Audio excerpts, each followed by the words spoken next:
Now that the floodwaters are beginning, and I emphasize beginning, to recede, what's your biggest concern right now?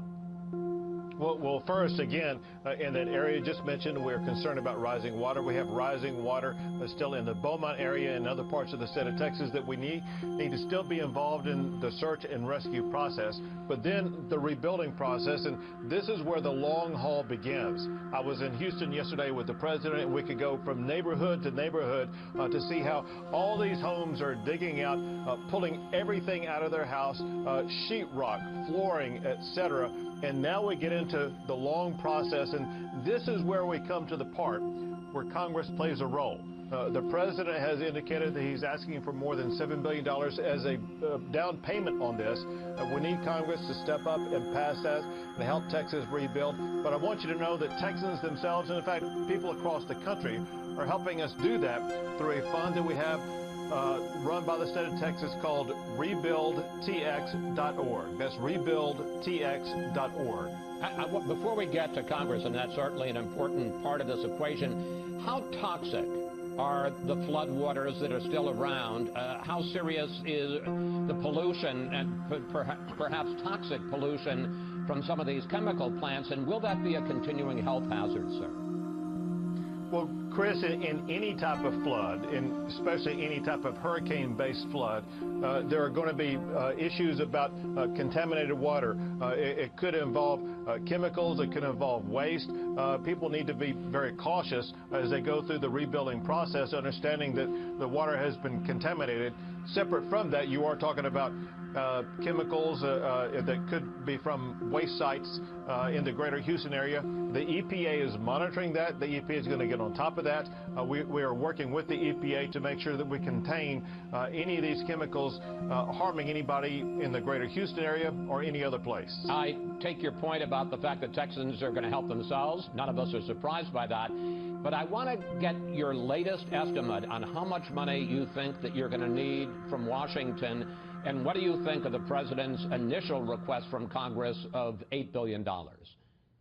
Chris, understand this, and that is both the geographic area and the population affected by this horrific hurricane and flooding, not just in Houston, but also in the Beaumont area, is far larger than the population and geographic area of Katrina.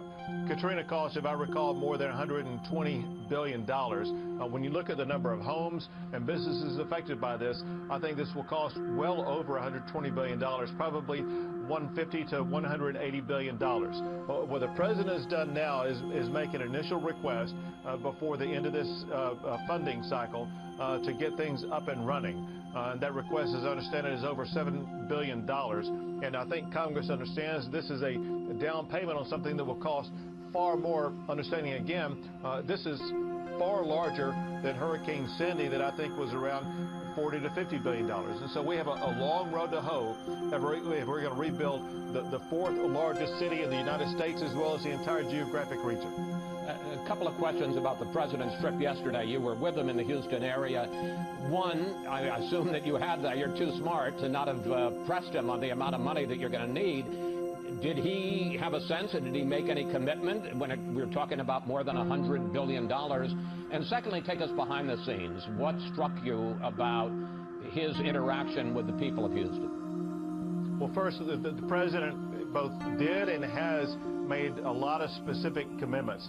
Basically, he has told me, and he's acted upon what he said, that whatever Texas needs, Texas is going to get.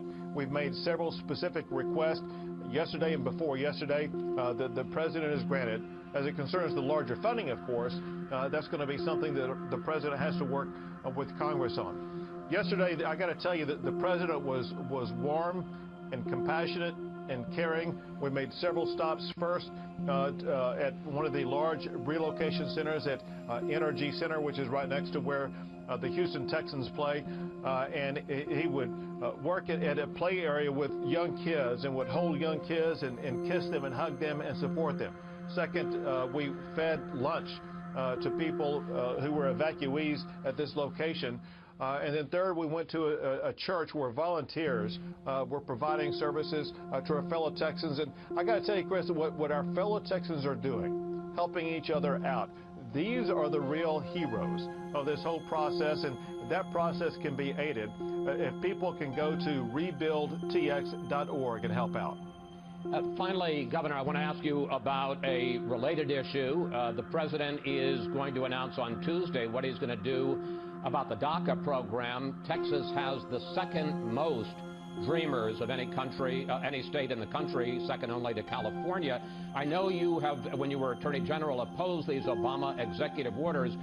What do you think about the possibility of the president ending the DACA program, putting these dreamers at risk of deportation, particularly those right now in the Houston area who are just trying to help out and recover from the flood?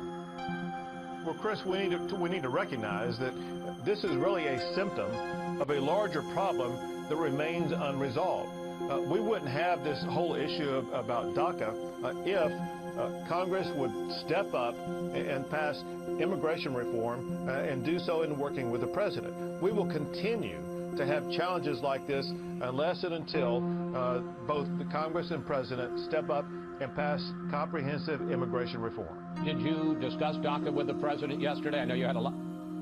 Go ahead. I spent a lot of time talking to the president, not just yesterday, but in his prior trip and over the phone. And I got to tell you, what the president has talked to me about exclusively is his compassion and commitment to helping Texans dig out of this hurricane. And as a result, issues like DACA and other related issues never came up.